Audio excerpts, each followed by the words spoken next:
ओम नमः शिवाय। श्री शिवाय नमस्तुभ्यम। आज हम 15वां अध्याय देख रहे हैं, तारकासुर का जन्म व उसका तप।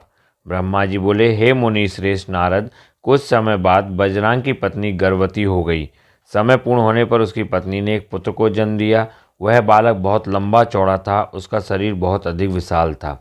वह अत्यंत शक्तिशाली और पराक्रमी था। उसके जन्म के समय सारे संसार में कोहराम मच गया। चारों ओर उपद्रव होने लगे। आकाश में भयानक बिजलियां चमकने लगी तथा चारों दिशाओं में भयंकर गर्जनाएं होने लगी।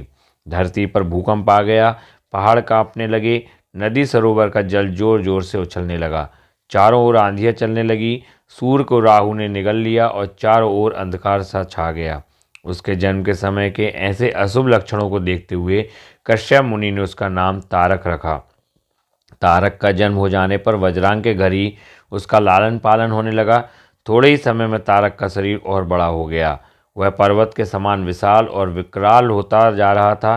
कुछ समय पश्चात तारक ने अपनी माता और पिता वज्रांग से तपस्या करने की आज्ञा मांगी। तब उसके माता पिता ने प्रसन्नतापूर्वक उसको आज्ञा प्रदान कर दी। साथ ही उसकी माता ने उसे यह आदेश दिया कि वह देवताओं को अवश्य जीते और उन पर अपना आधिपत्य कर स्वर्ग पर अधिकार कर ले। अपनी माता की आज्ञा पाकर वज्रांग का पुत्र तारक तपस्या करने के लिए मधुवन चला गया। वहां तारक ने मुझे प्रसन्न करने के लिए कठोर तप करना आरंभ कर दिया। उसने अपने दोनों हाथों को सिर के ऊपर ऊंचा कर लिया और ऊपर की ओर देखने लगा तथा एक पैर पर खड़े होकर एकाग्र मन से 100 वर्ष तक तपस्या करता रहा। उस समय वह केवल जल और वायु से ही अपना जीवन यापन कर रहा था।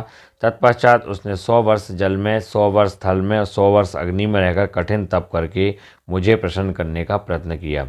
फिर 100 वर्ष पृथ्वी पर हथेली धारण करके, 100 वर्ष वृक्ष की शाखा को पकड़कर तथा अनेकों प्रकार के दुख सह सहकर वह तप करता रहा।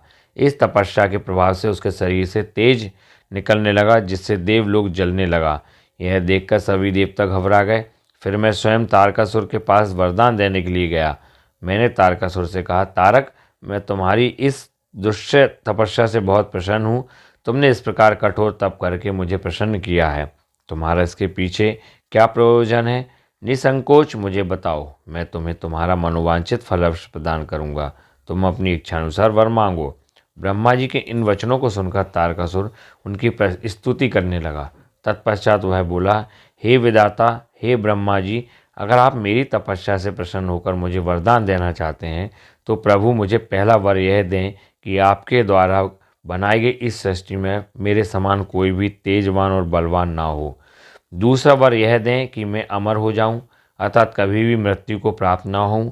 तब मैंने कहा कि इस संसार में कोई भी अमर नहीं है, इसलिए तुम इच्छानुसार मृत्यु का वर मांगो।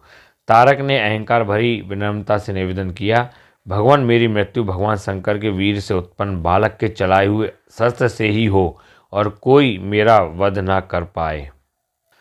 मैंने तारक को उसके मांगे हुए वर प्रदान कर दिए तथा अपने लोक में लौट आया। वर पाकर तारक बहुत खुश था। वह भी वर प्राप्ति का समाचार देने के लिए अपने घर को चला गया।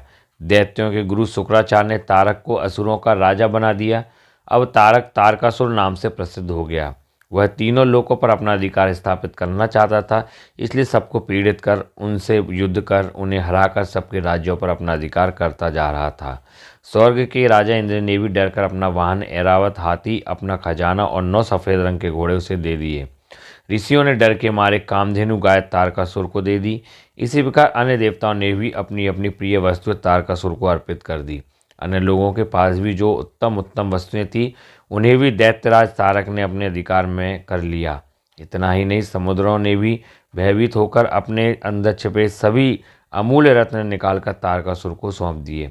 तारकासुर के भय से पूरा जगत कांपने लगा था। उसका आतंक दिनों दिन बढ़ता ही जा रहा था। पृथ्वी, सूर्य, चंद्रमा, वायु, अग्नि सभी तारकासुर के डर के कारण अपने सभी कार्य सुचारू रूप से कर रहे थे। दैत्यराज तारकासुर ने देवताओं और पितरों के भागों पर भी अपना अधिकार जमा दिया था। उसने इंद्र को युद्ध में हराकर स्वर्ग का सिंहासन भी हासिल कर लिया था।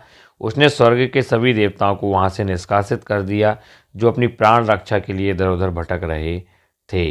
तो ये 15वां अध्याय था, जिसमें तारकासुर का जन्म और उसका तप और उसका युद्ध बताया गया है। आगे हम 16वां अध्याय देखेंगे। ऐसे ही आप देखते रहिए शिव शंभू यूट्यूब चैनल को, सुनते रहिए। हम पूरी शिव महापुराण का गुणगान करेंगे। ओम नमः शिवाय। श्री शिवाय नमस्तुभ्यम।